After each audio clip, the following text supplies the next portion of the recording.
Bonsoir à toutes et à tous. Donc, je m'appelle Sylvain Idiot, je fais partie du club Global Executive MBA. Je vous accueille ce soir pour une conférence exceptionnelle avec Madame Corinne Lepage, qui nous fait le plaisir de venir nous partager son expérience du combat écologique qu'elle mène depuis des années.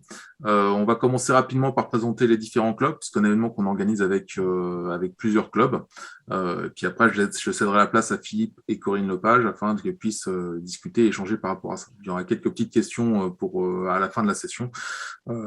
J'ai la mauvaise place de jouer le timekeeper dans cette séance, donc par avance, excusez-moi de devoir couper et d'écourter certaines discussions, car je sais que ça pourrait durer des heures et des heures. Donc voilà.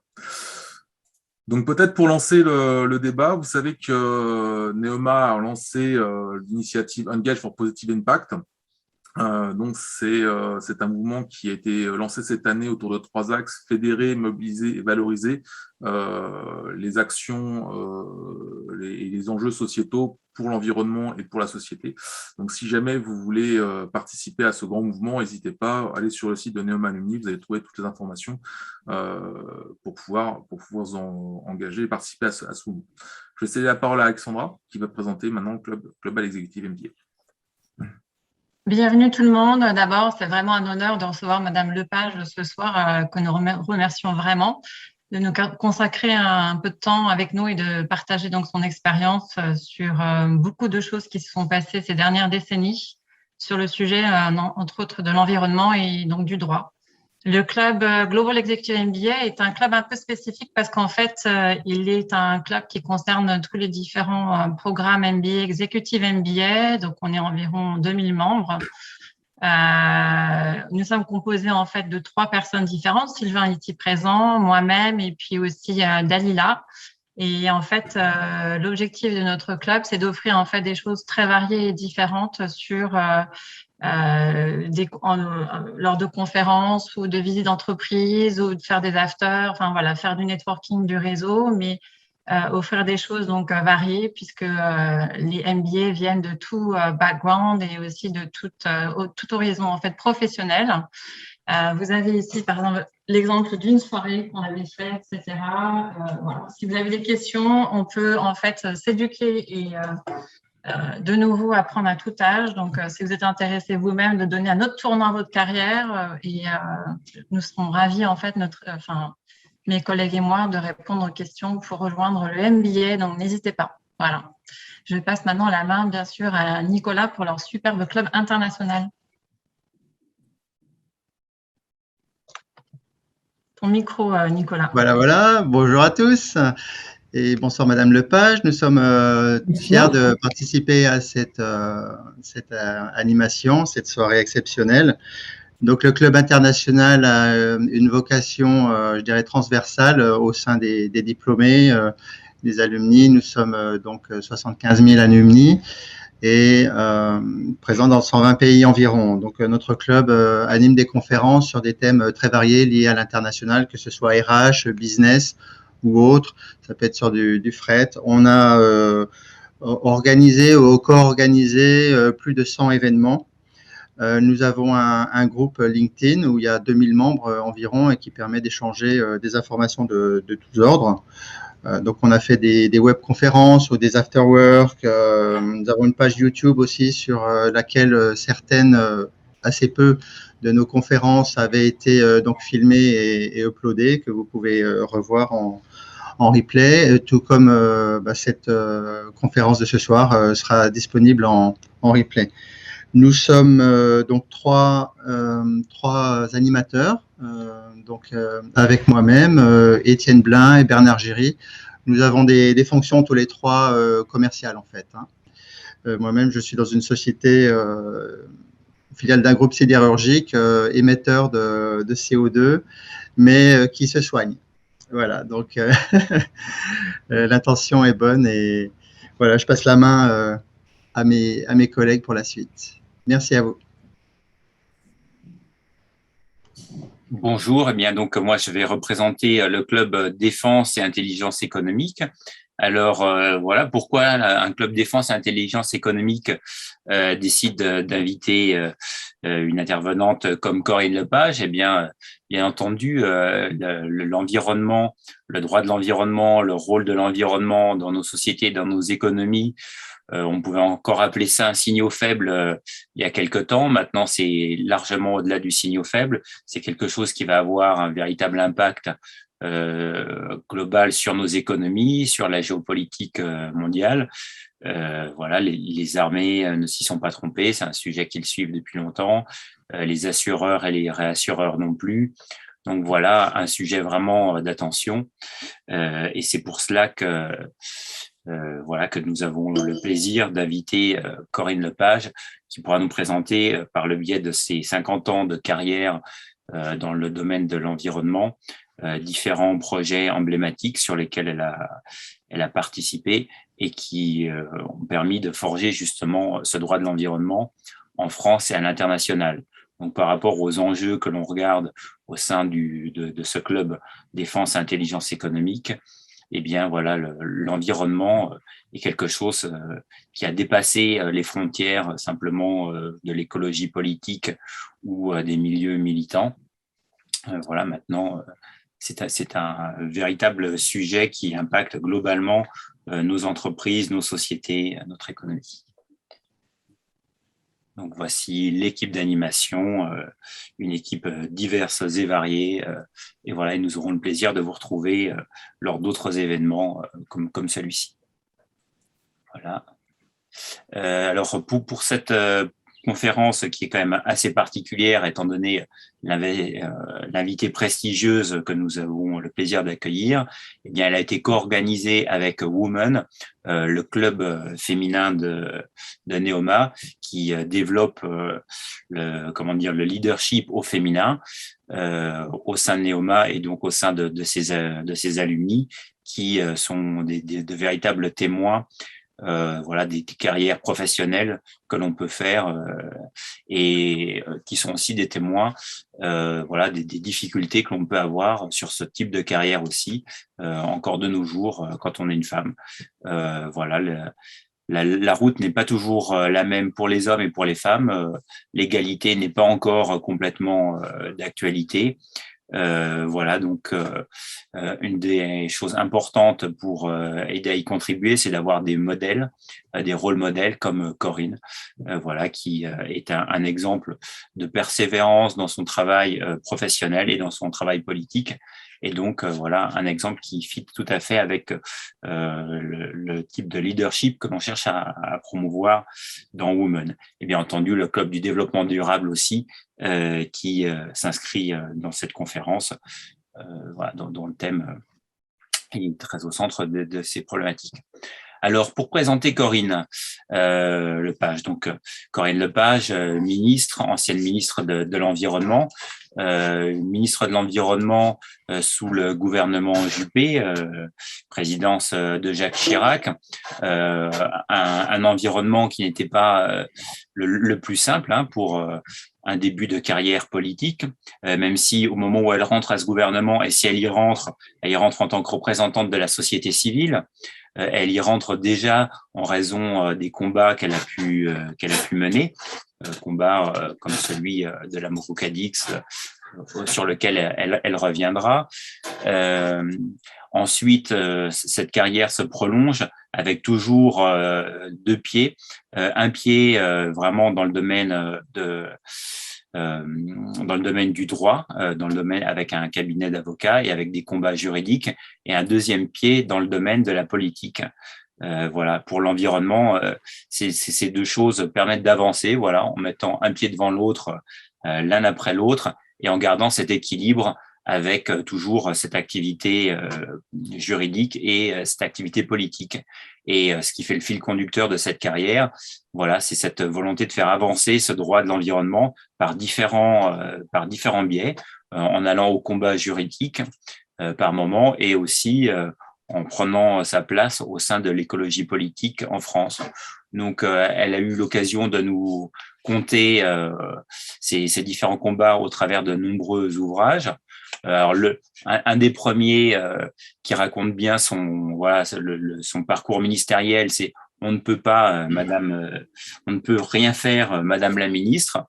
Voilà, hop, un peu flouté, qui raconte les difficultés qu'on pouvait avoir à l'époque en tant que ministre de l'Environnement, difficultés qui ont perduré encore. Hein, les choses ont évolué, mais des difficultés persistent.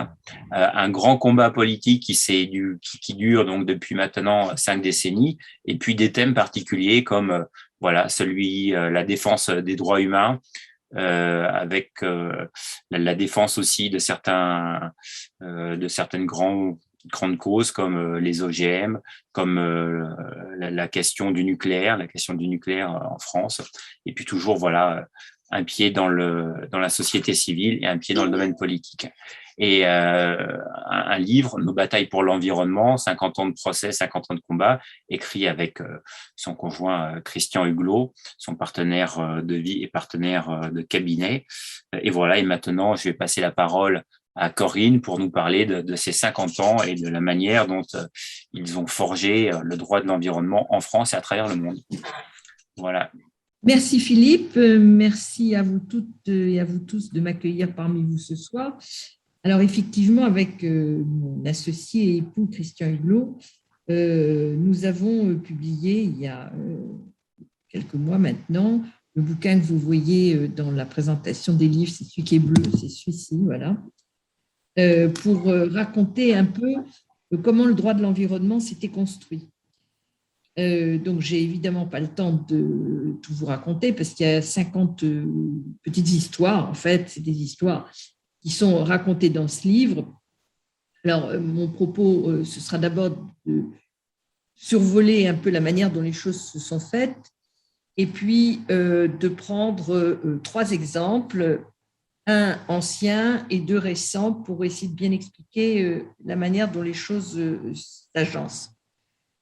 Il faut comprendre que nous avons, enfin, c'est peut-être un peu arbitraire, hein, mais partagé nos livres en 3 parties. Une première partie qui va de 1970, disons, à 1995, qui est une partie vraiment de construction du droit de l'environnement.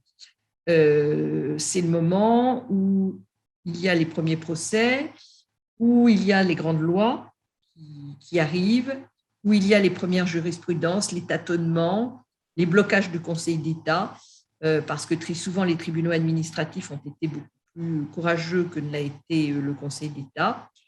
Et donc ça, c'est une première période dans laquelle, je dirais, les grands pollueurs sont confrontés au droit commun, c'est-à-dire qu'ils ne sont pas encore arrivés, sauf dans le domaine nucléaire, à se faire leur propre droit pour eux.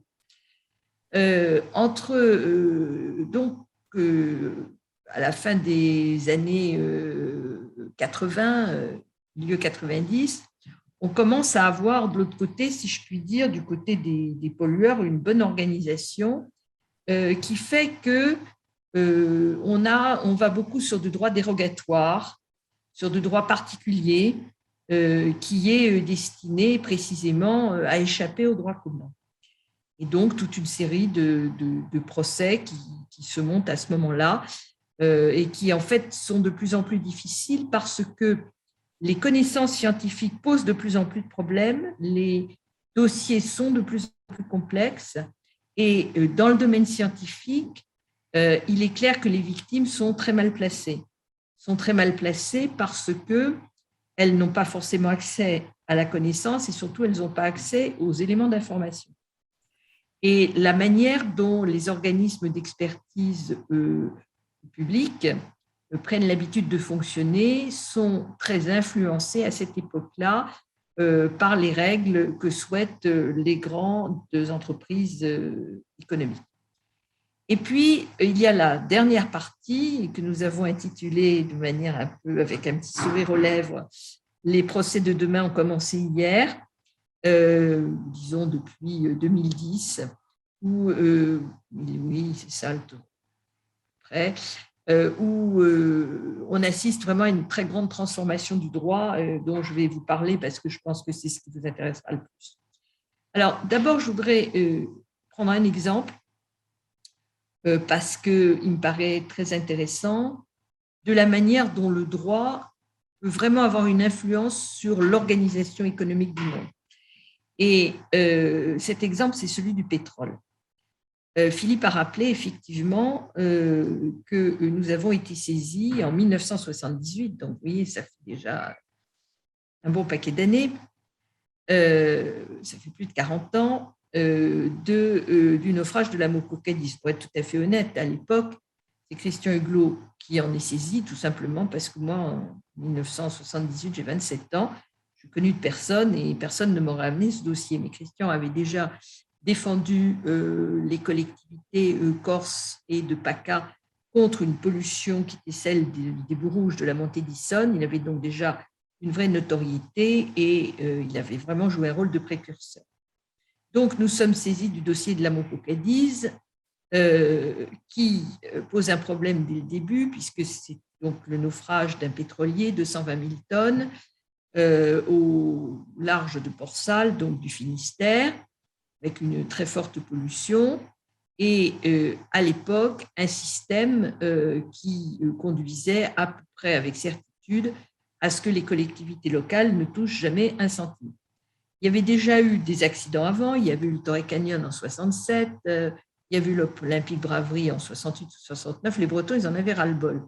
Ils en avaient ras-le-bol de se payer les pollutions sur les côtes et n'avoir jamais aucune réparation. Et donc, leur objectif, c'était vraiment de faire juger la responsabilité et leur droit à la réparation. Donc, si nous allions en France, du fait de l'application de la Convention sur la responsabilité civile, du fait des pollutions de mer par hydrocarbures, datée de 1968, le propriétaire du navire constituait son fonds de garantie, 3 millions de francs, je crois, 4 millions de francs, c'est-à-dire des cacahuètes, et sa responsabilité ne pouvait plus être mise en cause. Donc, qu'est-ce qu'auraient eu les communes? Donc, nous avons eu l'idée de contourner ce système en partant aux États-Unis, puisque il y avait une partie américaine dans la procédure, à savoir la maison, non pas mère, mais la maison grand-mère. Parce que donc, l'accident avait été causé par un pétrolier qui s'appelait l'Amoco Cadiz, qui appartenait à une société mère qui s'appelait Amoco International, laquelle était une filiale de Standard Oil of Indiana, laquelle était une des 7 sœurs américaines à l'époque.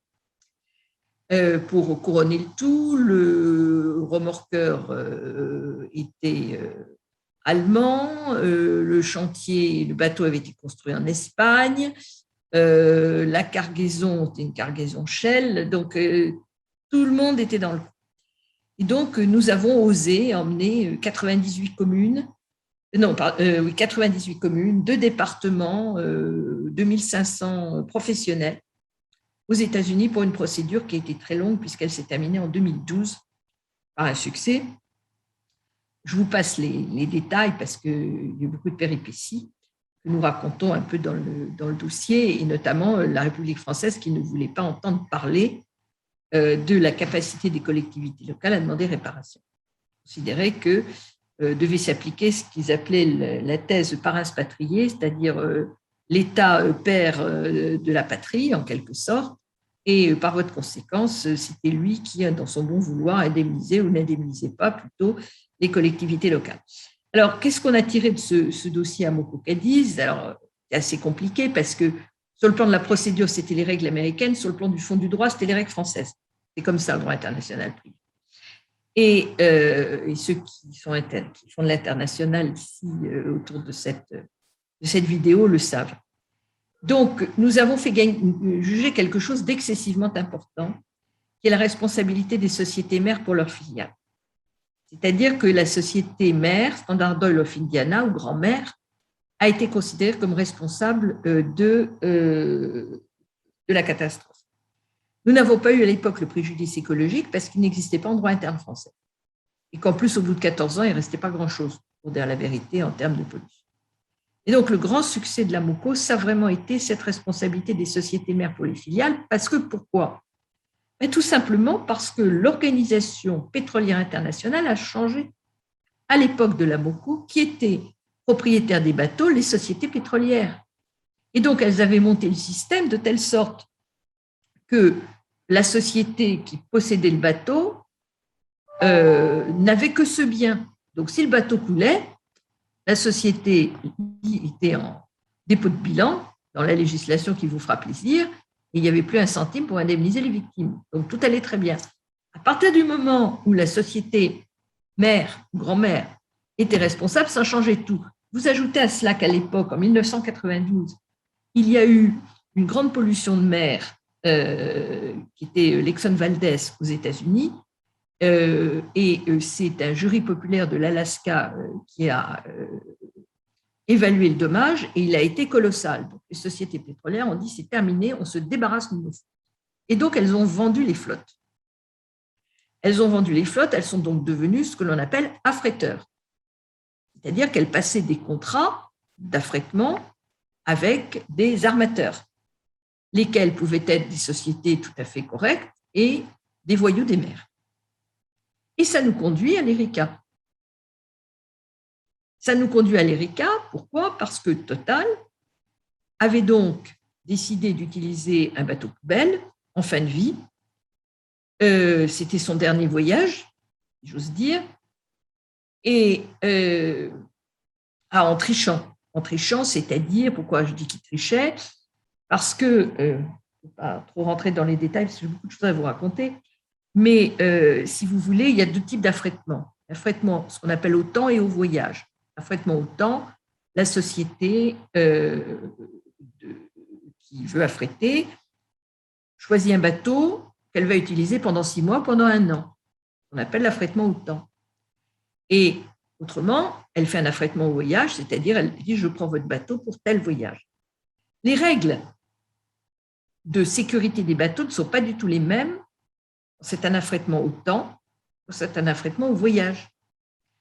Et donc, Total a appliqué les règles d'affrètement au voyage qui lui auraient permis, conditionnel, je vais expliquer pourquoi dans un instant, d'utiliser ce bateau, sauf qu'en réalité, ils l'ont utilisé 7 fois.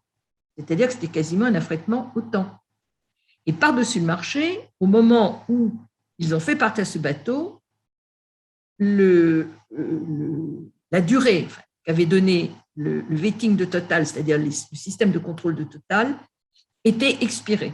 C'est-à-dire on était hors délai. Ils ne pouvaient plus utiliser ce bateau. Ceci étant, la convention dont j'ai parlé tout à l'heure avait été modifiée en 1992, quand les sociétés pétrolières ont vendu leurs bateaux, de manière à couvrir leurs responsabilités d'affréteurs. Et donc, ils avaient inclus dans cette convention une clause scélérate, à mon avis, qui prévoyait que les affréteurs ne pouvaient jamais être responsables d'un accident, sauf s'ils avaient voulu volontairement causer l'accident. Allez le prouver. Et donc, dès que j'ai eu le dossier, je me suis dit qu'on risquait d'être dans une hypothèse dans laquelle, certes, la responsabilité pénale de l'affréteur serait reconnue, mais en revanche, sa responsabilité civile ne le serait pas. C'est-à-dire que la société Total n'aurait pas à payer. Et donc, j'ai réfléchi à une stratégie de contournement et j'ai eu l'idée de considérer que les boulettes en mer, ça pouvait être considéré comme des déchets, ce qui paraît évident quand on le dit, sauf que ce n'était pas du tout comme ça qu'était organisé le droit maritime international. Et nous avons donc, parallèlement à la procédure pénale qui se déroulait, avec un juge d'instruction formidable qui a fait un boulot formidable, j'ai assigné devant le tribunal de commerce de Saint-Nazaire Total pour sa responsabilité civile du fait des dommages causés par ces déchets. J'ai perdu en première instance, j'ai perdu un appel, et la Cour de cassation a considéré que ce n'était pas idiot et a donc saisi la Cour de justice de l'Union européenne d'une question préjudicielle sur le point de savoir comment il fallait interpréter la directive déchets. Et la Cour de justice m'a donné raison, c'est-à-dire à considérer que c'était des déchets point 1, et surtout, encore plus important, que l'affréteur était responsable, au-delà du plafond de garantie de la Convention internationale, dès lors qu'il avait une part de responsabilité dans l'accident. C'est-à-dire qu'il était responsable de ce que les produits qu'il y avait dans la soute étaient devenus des déchets. Et ça, le passage de l'un à l'autre, c'est l'accident.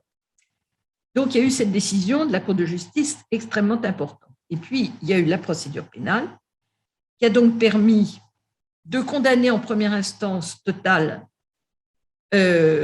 au civil et au pénal. En appel, Total a été considéré comme responsable pénalement, mais pas civilement, parce que la Cour d'appel a considéré qu'il y avait bien, qu'il était affréteur et que donc il était couvert par la Convention, mais a reconnu le préjudice écologique. Et la Cour de cassation, elle a fait le paquet cadeau, c'est-à-dire qu'elle a dit responsabilité pénale de l'affréteur parce que la négligence grave qui avait été commise par Total était assimilable à un acte volontaire, et préjudice écologique. Vous ajoutez la jurisprudence de la Cour de justice de l'Union européenne, qui a ensuite donné lieu à toute une législation européenne qui se sont appelées les paquets Erika 1, 2 et 3, et la jurisprudence de la Cour de cassation, et vous avez aujourd'hui un résultat, c'est qu'il n'y a plus d'accidents de pétroliers en Europe. Quasiment plus. Il y a eu une petite pollution en Corse il y a un mois ou un mois et demi, ce n'était pas un accident de pétrolier. C'est un bateau normal qui s'est craché et la soute s'est vidée. Ce pétrole de soute, ce n'est pas un pétrolier qui transporte des hydrocarbures. Voilà. Je vous donne cet exemple-là pour vous montrer comment, à partir de procès, on est arrivé à faire juger des éléments fondamentaux que sont la responsabilité des sociétés mères pour les filiales, le fait qu'une pollution en mer était un déchet, même s'il y avait une convention internationale pour écarter cette idée, et faire juger le préjudice écologique avant que la législation française ne l'intègre dans le nouveau Code civil. Voilà, c'est un exemple, je pense, qui est intéressant de la manière dont le droit peut être utilisé. Alors, il y en a beaucoup d'autres, évidemment, parce qu'il y a, encore une fois, je vous le disais, 50 histoires. Mais je voudrais maintenant me rapprocher d'aujourd'hui et de vous dire comment on est confronté en fait à deux mouvements tout à fait différents. Un mouvement de droit interne qui est un mouvement de déconstruction du droit de l'environnement, volontaire. Alors, la grande difficulté, c'est qu'on a un gouvernement qui est génial en matière de communication, c'est-à-dire qui est capable de faire croire qu'il fait des choses formidables, alors qu'en réalité, il détruit ce qui existe. Non seulement il ne fait pas mieux, mais il détruit ce qui existe. J'en donnerai un exemple, je pourrais en donner beaucoup, je vais donner deux exemples. Le premier, c'est ce qu'on appelle la démocratie environnementale, qui est industriellement détruite par souci de simplification administrative. C'est-à-dire, on supprime les concertations, on supprime les enquêtes publiques. Maintenant, ce sont des enquêtes par Internet, donc ce n'est pas du tout la même chose, une enquête publique avec un commissaire enquêteur et le fait que des gens peuvent aller sur Internet donner leur avis sur un dossier. On supprime les cas dans lesquels il y a même cette enquête publique rabougrie en réduisant le champ des études d'impact, en réduisant le champ des évaluations environnementales, à telle enseigne du reste que nous nous sommes fait taper sur les doigts par la Commission européenne qui a dit qu'on n'était absolument plus dans les clous en ce qui concerne les études d'impact. Alors, quand on se passe du point de vue du monde économique, on peut se dire que c'est une bonne chose parce que les procédures vont plus vite. Et ça, je pense que c'est une vue de l'esprit. Je pense que c'est une vue de l'esprit parce que c'est ce qui explique la multiplication des procédures, d'une part, et deuxièmement, les ZAD. Le fait de priver les gens de pouvoir discuter d'un projet, de pouvoir l'améliorer, de pouvoir prendre en considération son acceptabilité à la fois, je dirais, sociétale et écologique, aboutit à des situations absolument catastrophiques. Et donc, en définitive, vous avez des projets qui ne se font pas. je ne citerai pas l'exemple dont il s'agit, je suis couverte par le secret professionnel, mais très récemment, j'ai été saisie d'un dossier pour lequel il y avait un référé suspension parce que les associations considéraient, je défendais l'industriel dans cette affaire-là, parce que c'était un projet qui était vraiment très favorable à l'écologie. Et je ne peux pas rentrer dans les détails, donc je n'aurais pas pris. Mais très favorable à l'écologie, mais les associations disaient oui, mais il peut y avoir un effet sur la biodiversité tout à fait négatif. J'ai gagné le référé. Ben, le projet ne se fait quand même pas. Voilà. Je pense que s'il y avait eu une procédure de concertation mieux montée en amont, on n'en serait pas là. Voilà. Donc, on a ce mouvement de déconstruction, alors que parallèlement, dans le monde, on assiste à quelque chose qui est totalement nouveau, qui s'appelle la justice climatique. Et c'est un peu ce que nous racontons avec Christian quand nous disons les procès de demain ont commencé hier. Et je prendrai 2 exemples, le climat et la santé. Alors, sur les affaires climatiques, il faut savoir qu'il y a aujourd'hui, je regarde l'heure, ça va à peu près, sur les affaires climatiques, vous avez aujourd'hui environ entre 1500 et 1800 procès dans le monde qui sont faits soit à des États, soit à des entreprises, pour des raisons diverses et variées, et en particulier parce qu'ils ne font pas assez pour réduire les émissions de gaz à effet de serre. C'est les Pays-Bas qui ont commencé en 2016 ou 2017 avec une décision dite Urgenda, qui est le nom d'une association qui a contracté Urgence d'Agenda pour expliquer que les Pays-Bas avaient pris un engagement de réduire leurs émissions de gaz à effet de serre de 19%, c'était notoirement insuffisant et qu'il fallait 25%. Nous sommes avant 2020. Hein. Et donc, ils ont gagné en première instance, en appel et en Cour suprême en 2019. S'en est suivi une série d'autres décisions sur des sujets divers, mais par exemple la Cour de Londres, qui a annulé la 4e piste de l'aéroport d'Heathrow au motif que c'était incompatible avec les engagements des accords de Paris. Un jugement australien qui a décidé de valider un refus d'autorisation de forage délivré par les autorités australiennes en considérant que c'était parfaitement justifié par les accords de Paris et par les principes dégagés par la jurisprudence Urgenda, dont je rappelle quand même qu'elle est hollandaise et que c'était l'application de la Convention européenne des droits de l'homme. Nous sommes en Australie.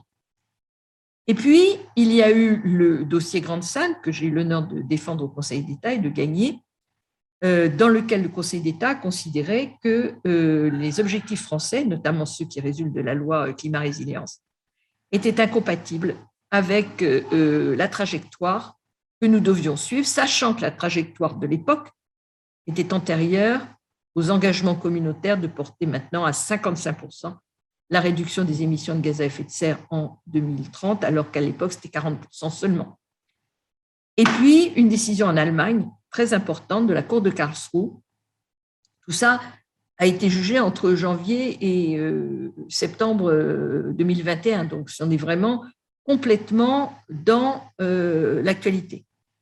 La Cour de Karlsruhe qui a jugé inconstitutionnelle la loi allemande sur le climat au motif que les engagements pris étaient très insuffisants pour la période postérieure à 2030, de telle sorte que les générations futures, et c'est la première fois qu'on a un arrêt qui cite nommément les générations futures, au motif que les générations futures ne pourraient pas disposer des mêmes droits et libertés que les générations actuelles compte tenu de l'insuffisance des efforts consentis.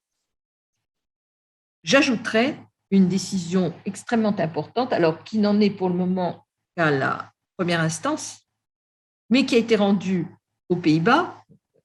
Peut-être que ce sera l'occasion d'une nouvelle jurisprudence qui aura un effet planétaire, à propos de Shell. Je ne sais pas si les uns ou les autres, vous avez entendu parler de cette décision qui est vraiment révolutionnaire, parce que cette fois-ci, ce n'est pas de l'État dont il s'agit, c'est de la société Shell, qui n'est pas poursuivie parce qu'elle a émis des gaz à effet de serre et que ça a causé des dommages, qui est poursuivie parce que les associations ont exigé qu'elles réduisent ces émissions de gaz à effet de serre et qu'elles soient contraintes de le faire. Et c'est ce qu'a jugé le tribunal en condamnant la société Shell et ses 1100 filiales, donc c'est le monde entier qui est concerné, à réduire, tenez-vous bien, de 45% d'ici 2030 les émissions de gaz à effet de serre. Émissions de gaz à effet de serre calculées sur ce qu'on appelle les scopes 1, 2, 3 en termes d'accord de Paris, c'est-à-dire émis par l'entreprise elle-même dans le cadre de ses propres activités, émis par tous les prestataires, transport, co-traitants, sous-traitants, et par les clients.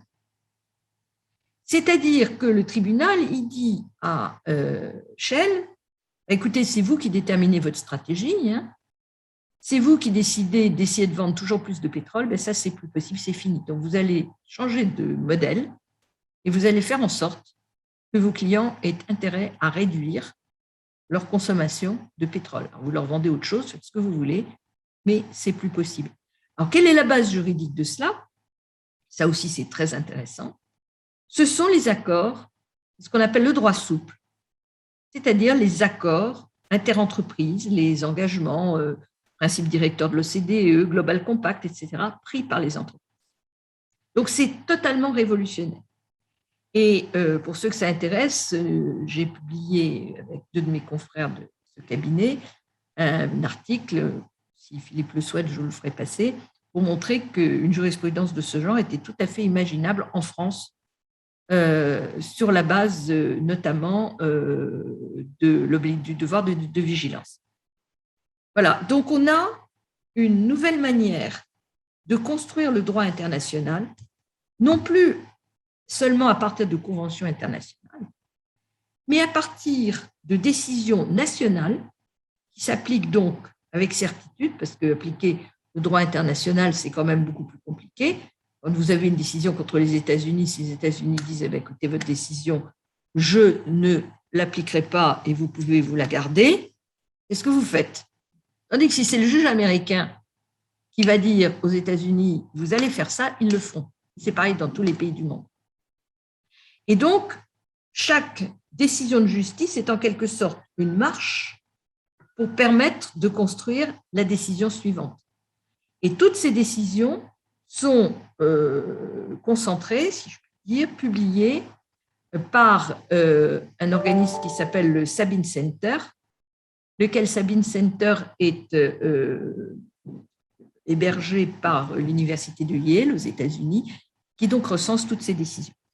J'en aurais terminé en vous disant un mot sur le fait que la même chose est en train de se passer autour de ce qu'on appelle la justice sanitaire, et notamment dans le domaine des pesticides, où les décisions qui sont rendues aux États-Unis, qui sont rendues au Sri Lanka, par exemple, qui est en train de devenir le premier pays sans pesticides de synthèse du monde, sont des décisions qui sont utilisées par d'autres pays. Et moi-même, j'ai gagné il y a maintenant 2-3 mois devant la Cour d'appel de Lyon une décision en faisant annuler l'autorisation de mise sur le marché d'un Roundup Pro 360 à cause de l'utilisation du glyphosate, en utilisant ce qui s'était passé aux États-Unis, les Monsanto Papers et un certain nombre de décisions rendues dans le monde qui établissent la toxicité des produits. Parce que si un produit est toxique à New York, il l'est aussi à Paris, c'est le même. Donc, si vous voulez, il y a une forme de mondialisation du droit, de planétarisation, c'est plus juste, du droit, qui est en train de se faire par des biais divers, que ce soit au niveau climatique, par les grands principes, ou au niveau sanitaire, par la reconnaissance de la validité d'un certain nombre d'études scientifiques par les magistrats, qui de ce fait peuvent être utilisés par d'autres magistrats. C'est une transformation absolument fondamentale qui démontre une espèce d'alliance entre la société civile et les magistrats, parce que précisément, nous sommes arrivés à un stade de telle gravité de la situation qu'il faut bien arriver à changer un peu de paradigme. Voilà, j'espère n'avoir pas été trop longue et nous avons maintenant 20 minutes pour nos questions. Vous avez été parfaite en timing. Je n'ai même pas besoin de jouer, le vilain garçon par rapport à ça. Je vous remercie. Je vais commencer par une question d'Adeline qui vous remercie pour ce discours. Je vais couper le son. Ça va être pratique si je coupe le son. Si je coupe le son, le mettre la caméra, ça va être pratique. Et qui vous remercie, qui évoque votre agilité et votre résilience le long de votre parcours et l'innovation que vous avez apporté. Et sa question était de savoir quels ont été vos leviers de réussite au long de ces années. Et si vous aviez à nouveau 27 ans, repartirions-nous pour les mêmes combats et que changeriez-vous par rapport à ces précédents combats? D'abord, nous avons eu la chance d'être deux. Et ça, c'est très important. Je dirais à la fois, vous avez parlé tout à l'heure du problème des femmes dans la société contemporaine. J'aurais jamais fait la carrière que j'ai faite sans mon mari. C'était impossible. Donc, on a eu la chance d'être deux et de pouvoir toujours échanger et discuter de tout. Et ça a été quand même quelque chose de tout à fait important parce qu'à deux, on a quand même moins de chances de se gourer qu'un, indéniablement. Ensuite, j'ai eu de la chance, de choses, mais surtout, je crois que j'ai toujours cru au droit. Donc, j'ai jamais eu vraiment peur. Nous sommes avec Christian attaqués quand même à des mastodontes. Ça s'appelle Monsanto, Bayer ou Total, c'est à peu près la même chose. Mais bon, voilà, quand on le fait de manière technique, si je puis dire, on peut faire beaucoup de choses. Alors ensuite, j'ai commis bien sûr des erreurs dans ma vie, mais je dirais que j'ai des regrets, j'ai aucun remords. C'est le mieux. Ça voilà. aide. Ouais. Donc, une question maintenant d'Élisée, qui vous remercie pour cette conférence également. Dans quelle mesure les nouvelles réglementations européennes, SFDR et taxonomie, font avancer le droit de l'environnement? C'est essentiel. C'est majeur, cette affaire-là.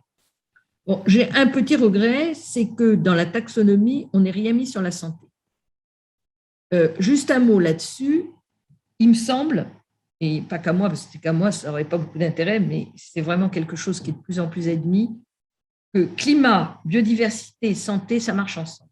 Du reste, aujourd'hui, on parle beaucoup de santé globale, de santé du vivant, parce que ça fait un. Et avec le Covid, on s'est bien, ou la Covid, comme vous voudrez, on s'est bien rendu compte que la question de la biodiversité, la question de la santé, plus de la pollution de l'air d'ailleurs, étaient des questions qui étaient extrêmement liées. Et question climat et biodiversité, c'est également totalement lié. Je vous renvoie au rapport commun de l'IPBES et du GIEC qui est paru il y a 3-4 mois, qui effectivement est parfaitement clair sur cette thématique. Ceci étant, il y a dans la taxonomie européenne une véritable révolution qui est la suivante. Jusqu'à présent, vous pouviez être considéré comme durable si vous investissiez dans un secteur qui l'était. Vous êtes sur la réduction des émissions de gaz à effet de serre, bravo. Vous protégez la biodiversité, c'est très bien. Vous faites dans l'économie circulaire, c'est merveilleux, très bien. La nouveauté avec la taxonomie et les règles extrêmement fines qui commencent à être mises en place, c'est que non seulement pour être durable, vous devez vous inscrire dans un des 6 secteurs définis par la taxonomie, mais vous ne devez pas être nuisible pour les 5 autres. Et ça, c'est révolutionnaire. C'est du reste tout le problème du secteur nucléaire en France. Il est bon dans un secteur, il est mauvais dans d'autres. Donc, il ne peut pas être durable. Et ça va être une vraie révolution. Donc, je pense que c'est extrêmement important et que ça bouleverse complètement la donne, d'autant plus que les sommes en jeu sont astronomiques et que par conséquent, tous les secteurs économiques vont évidemment avoir intérêt à essayer de se mettre sous l'ombre protectrice de cette durabilité. De surcroît, les investisseurs et les banques ont maintenant l'obligation de justifier de ce que leurs investissements s'inscrivent bien dans la durabilité. Donc, que ce soit par le biais des aides, des subventions données par les États ou par le biais des financements privés, de toute façon, il y a un espèce de, comment dire, d'entonnoir qui est mis en place et qui, à mon avis, va avoir des effets extrêmement puissants. Merci beaucoup. Une question de Damien, maintenant, qui souhaiterait savoir où vous pensez avoir le plus d'influence. Est-ce que c'était en votre qualité d'avocate ou plutôt en tant que ministre de l'Environnement? C'est une question qu'on me pose très souvent. Mon choix de vie, de cette vie actuelle, il est fait et c'est incontestablement le droit. Je continue à avoir une activité politique, mais je ne veux plus de mandat. Bon, le mandat, c'est quand même ce qui permet de faire de la politique. Pour plusieurs raisons. La première, c'est que je pense pouvoir être beaucoup plus efficace dans le droit. La seconde, c'est que pour être vraiment efficace à un niveau gouvernemental, il faut être tout en haut, sinon ça ne marche pas. Et la troisième, c'est que pour avoir des fonctions, il faudrait que j'abandonne ma profession en raison de la manière dont sont aujourd'hui interprétés les conflits d'intérêts, ce qui n'était pas le cas il y a 20 ans. Alors, bien sûr, quand vous êtes ministre, vous n'êtes que ministre, mais j'ai pu être député européen pendant 5 ans tout en étant avocate. Aujourd'hui, c'est impossible. Pour moi, c'est pas possible de faire ça. Donc, voilà, tout cela fait que j'ai fait un choix. Je pense qu'en droit, j'ai quand même fait bouger des choses. Je ne suis restée ministre que 2 ans. J'ai fait voter une loi dont je pense qu'elle était très importante, mais on s'est rendu compte 20 ans plus tard qu'elle l'était. Voilà. Pour le reste, oui, j'ai fait avancer des choses, mais mes pouvoirs étaient quand même très, très limités. Une question maintenant de Nicolas, pour rebondir sur ce que vous avez évoqué tout à l'heure sur les évolutions du droit par rapport à l'environnement. Est-ce que vous considérez que la société française est prête à faire des recours contre l'État? La société française, ils ne se gênent pas, oui. À telle enseigne, alors c'est très amusant parce que j'ai dit tout à l'heure que le Conseil d'État, pendant toute une période, avait été extrêmement hostile à l'environnement. C'est une évidence. Depuis 2 ans, 3 ans, il y a eu quand même des décisions très importantes qui ont été rendues, mais il continue à rendre des décisions qui sont une vraie catastrophe. Qui sont des vraies catastrophes. Je vais vous en donner un exemple. La décision n'est pas encore rendue, mais elle va l'être et je sais dans quel sens elle le sera. Ça concerne la santé, ça ne concerne pas directement l'environnement, mais je m'intéresse beaucoup aux questions de santé. Vous avez tous entendu parler des cancers pédiatriques, des malformations congénitales. Il faut savoir qu'en France, nous n'avons pas de registre des cancers et des malformations congénitales qui couvrent le territoire français. Il n'y a que 20% du territoire qui est couvert. Ce qui ne me permet jamais de pouvoir établir des corrélations. C'est-à-dire, pourquoi est-ce qu'on a tant de cancers à tel endroit? Pourquoi est-ce qu'on a tant de malformations à tel autre? Si vous n'avez pas une couverture de tout le territoire qui permet de faire des comparaisons et de mettre des évidences, mettre en corrélation des comportements correspondants, vous n'avancez pas. Donc, au nom de plusieurs associations de médecins, nous avons fait une demande au ministère de la Santé pour avoir des registres. Là, on nous a envoyé bouler. Le Conseil d'État dit qu'il n'y a aucun droit, que le droit à la santé ne contient absolument pas l'obligation d'avoir une surveillance du territoire. C'est-à-dire que le fait de refuser d'avoir des thermomètres, alors que les 2 tiers de l'Europe ont ces registres, c'est pas du tout un droit des personnes. Donc, si vous voulez, il y a des décisions qui restent ou des grandes infrastructures qu'on continue à valider, qui n'ont aucun sens aujourd'hui, aucun sens. Donc, il y a je dirais, ce comportement un peu erratique et en même temps une communication fantastique du Conseil d'État autour du thème « Nous sommes devenus les grands gardiens de l'environnement ». À telle enseigne, la semaine prochaine, la nuit du droit, consacrée à quoi au Conseil d'État? À l'écologie. Voilà. Donc, on sent bien qu'il il y a quelque chose. Mais pourquoi il y a ce quelque chose? Parce qu'il y a ce mouvement de justice climatique dont je parlais tout à l'heure, qui crée une espèce de course à l'échalote entre les cours suprêmes. Et je pensais que ça ne m'arriverait jamais dans ma vie, mais j'ai participé il y a 3 mois, par vidéo, à une conférence à Yale, dans laquelle le vice-président du Conseil d'État en personne est venu expliquer la décision qui avait été rendue dans Grande-Synthe. En plus, le comble, c'est que c'était une décision avant dire droit, qu'ils ont quasiment raconté ce qu'ils feraient après, alors que ce n'était pas encore jugé. Pour le Conseil d'État, c'est quelque chose, je n'aurais jamais pensé ça possible. Oui. Voilà, donc il se passe quelque chose, indéniablement. Ça marche. On a beaucoup de questions, malheureusement, comme j'ai dit au début, j'ai une épreuve imposée de temps. Je vais repasser à la main à Philippe pour dire 2-3 mots en conclusion. Et puis après, je vous remercie au nom de toute l'équipe Neoma et de tous les participants du temps que vous avez bien voulu nous accorder. Philippe. Voilà, je me joins au remerciement de Sylvain et de toute l'équipe. Encore, c'était passionnant. On a vraiment des feedbacks très positifs. En plus, voilà, ça correspond tout à fait à la demande que l'on avait faite de nous montrer cette évolution et comment les choses s'étaient construites progressivement en termes de droit en France et dans le monde. Comment des actions pouvaient avoir vraiment des impacts forts, depuis celui d'Amourou Cadix, avec beaucoup d'autres. On aurait besoin de plus de temps pour que tu puisses les évoquer tous. Ça montre aussi, voilà, très bien que les choses ne sont pas perdues aussi. C'est aussi un appel à l'action. Face à tous ces géants, face à Total, face à Monsanto, on peut se sentir tout petit, mais voilà, quand on croit au droit, quand on croit en nos droits et quand on a le courage d'agir pour ses convictions, bien, ça peut faire avancer les choses. Je pense que c'est un beau message aussi à faire passer pour les jeunes générations et pour les moins jeunes.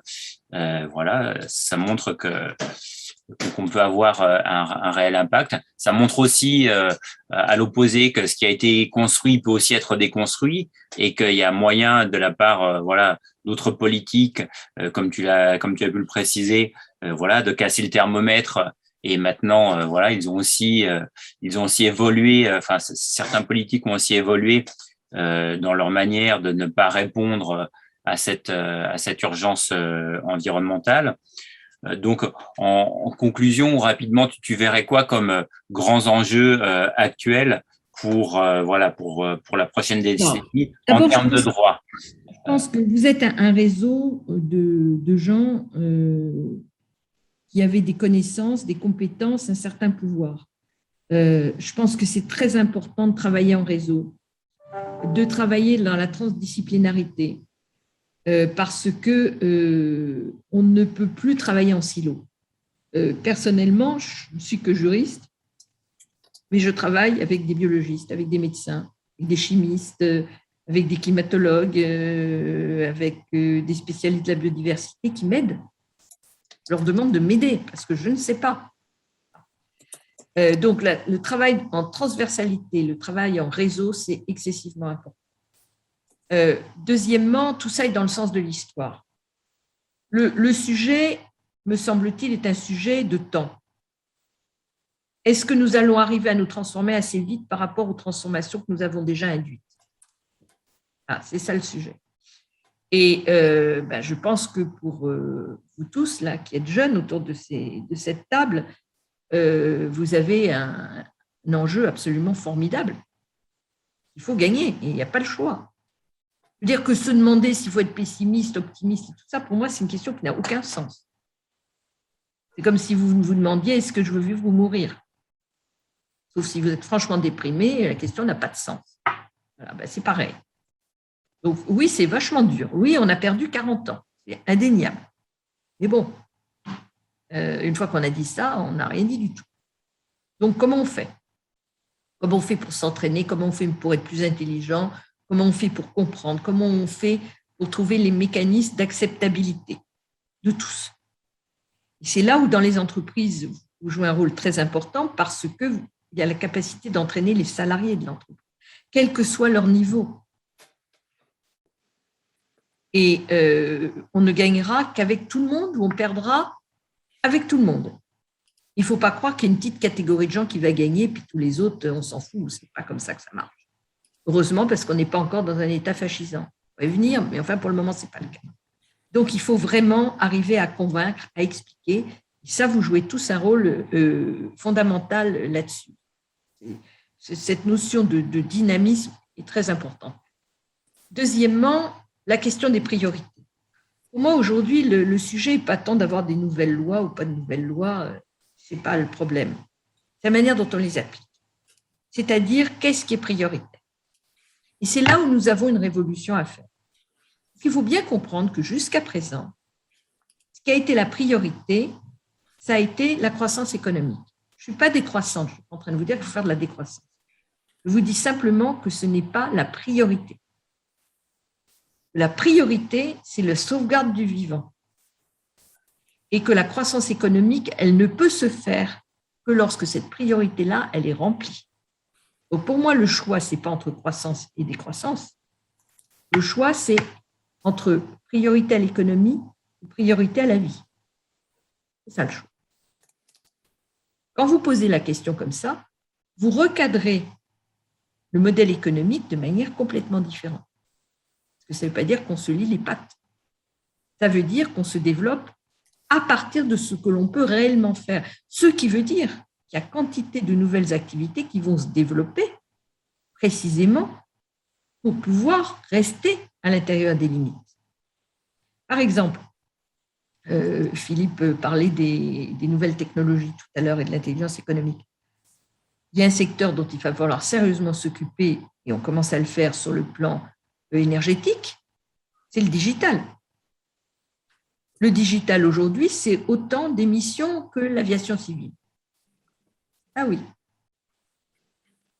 Et d'ici le milieu des années 20, 2025, 2028, ce sera 8% des émissions de gaz à effet de serre. Donc, on ne peut pas en même temps se serrer la ceinture sur tout pour réduire nos émissions et laisser le digital s'envoler. Pas possible. Il va bien falloir trouver une solution.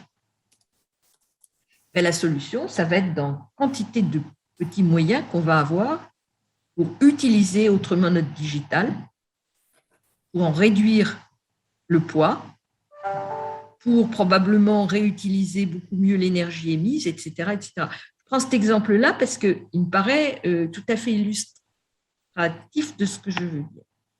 Voilà, la question des priorités, pour moi, c'est absolument, absolument central. Et puis, dernier point, pas avoir peur. La peur est une très mauvaise conseillère. Ça ne veut pas dire d'être tout fou, hein, mais ne pas avoir peur, ni de ce qu'on va dire, ni de ce que les autres peuvent penser, ni des conséquences négatives pour sa petite personne que tel ou tel comportement pourrait avoir. Quand quelque chose est juste et qu'il faut le faire, eh bien, il est juste et il faut le faire. Et après, on voit. Généralement, ça ne se passe pas si mal que ça. Parce qu'il y a beaucoup d'intimidation. Voilà. Bien. Merci beaucoup pour ces belles conclusions. On pourrait lancer directement une deuxième conférence sur l'impact du numérique et du calcul haute performance. C'est aussi dans les tuyaux, on la fera bientôt. On va laisser les alumni se diriger vers les autres conférences. Donc, on a remis en lien les autres conférences à suivre. Encore merci pour le temps que tu nous as accordé et pour c'était un plaisir. Un plaisir vraiment partagé. Voilà. Et puis, on essaiera de refaire ça avec un peu plus de temps et en live, en t'accueillant dans les locaux de Neoma Business School qui ouvre un campus parisien. Et voilà, et ce que tu as dit fait vraiment écho aussi à l'engagement de Neoma. C'est pas un hasard si une école de commerce maintenant décide, une école de commerce il y a quelques années, ça paraissait aussi le grand Satan. On voit que voilà qu'il y a des signaux faibles qui ont été intégrés. On voit que c'est vraiment maintenant intégré dans la formation des élèves et puis dans les pratiques de l'école avec Neoma Engage for Positive Impact. Donc, vraiment, voilà, tout ce que tu nous dis fait beaucoup de sens et puis fait beaucoup d'écho par rapport à nos pratiques. À bientôt pour se voir en chair et en os avec des étudiants en classe et avec encore plus de temps pour ces belles discussions. Merci beaucoup. Au revoir. Merci à vous. Merci à tous les participants. Merci, Madame Lepage. Bonsoir. Merci pour les échanges. Et vous pouvez basculer sur la conférence Alumni Engage for Positive Impact qui a lieu à l'instant. Les liens sont dans le fil de discussion qui est passé. Voilà, je vous remercie à tous. Je vous souhaite une belle soirée et méditez bien sur ces belles paroles. Merci, à bientôt. À toutes et à tous. Au revoir. À bientôt.